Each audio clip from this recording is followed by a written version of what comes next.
Hello dear students, welcome back to my channel physics SPC wave optics का एक क्वेश्चन। The width of one of the two slits in Young double slit experiment is 4 times that of the other slit. The ratio of maximum minimum intensity in the interference pattern is. तो देखो ये मैं figure बना लिया। यहाँ ये slit S1 है और ये स्लिट S2 है। ये स्लिट आपकी ऐसी होती है रेक्टेंगल शेप की, है ना, ऐसे। इसकी जो विड्थ है अगर W है तो इसकी विड्थ 4W है, ऐसा क्वेश्चन में कह रहा है। तो इसकी विड्थ W1 हम 4W कंसिडर कर लेते हैं और W2 आपकी W।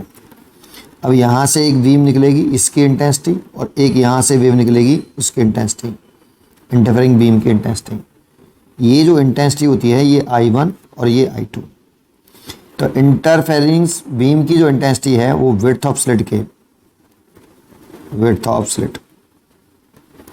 डायरेक्टली प्रोपोर्शनल होता है। तो I proportional to width of slit और इंटेंसिटी एम्पलीट्यूड के स्क्वायर के डायरेक्टली प्रोपोर्शनल होती है। तो I प्रोपोर्शनल टू ऐसे, है ना। जब कुछ ना दे रखा हो क्वेश्चन में तो यही कंसिडर करना चाहिए हमेशा। चलिए ठीक है, तो अब इसमें करें I1 upon I2 is equal to कितना लिख सकते हैं, W1 अपॉन W2।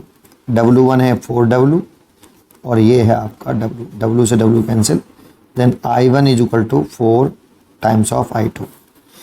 अब मैक्सिमम इंटेंसिटी और मिनिमम इंटेंसिटी का रेशियो पूछ रहा है।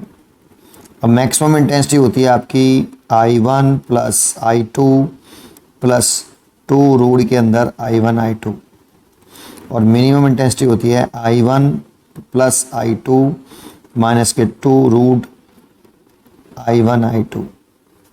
आप चाहो तो इसे ऐसे भी लिख सकते हो, I1 प्लस I2 का whole square divided by I1 minus I2 root I2 का होल स्क्वायर, ऐसे। क्योंकि इसका होल स्क्वायर खोलोगे तो आप यही आएगा, इसका स्क्वायर खोलेंगे तो आप ये आएगा।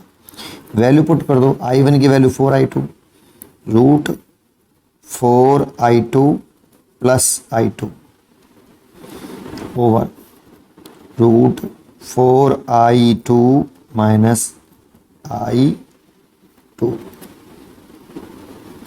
इस पूरे का होल स्क्वायर। ठीक है, तो पूरे का स्क्वायर कर लें। देखो इसका लिखेंगे तो 2 root I2 plus I2 divided by 2 root I2 minus I2 इस पूरे का होल स्क्वायर। तो हो जाएगा 3 रूट I2 और ये हो जाएगा रूट I2 इस पूरे का होल स्क्वायर। इससे कैंसिल हो जाएगा तो 9:1 आ जाएगा। तो इसका आंसर होगा 9:1। A choice is correct. पढ़ते रहिए और खुश रहिए।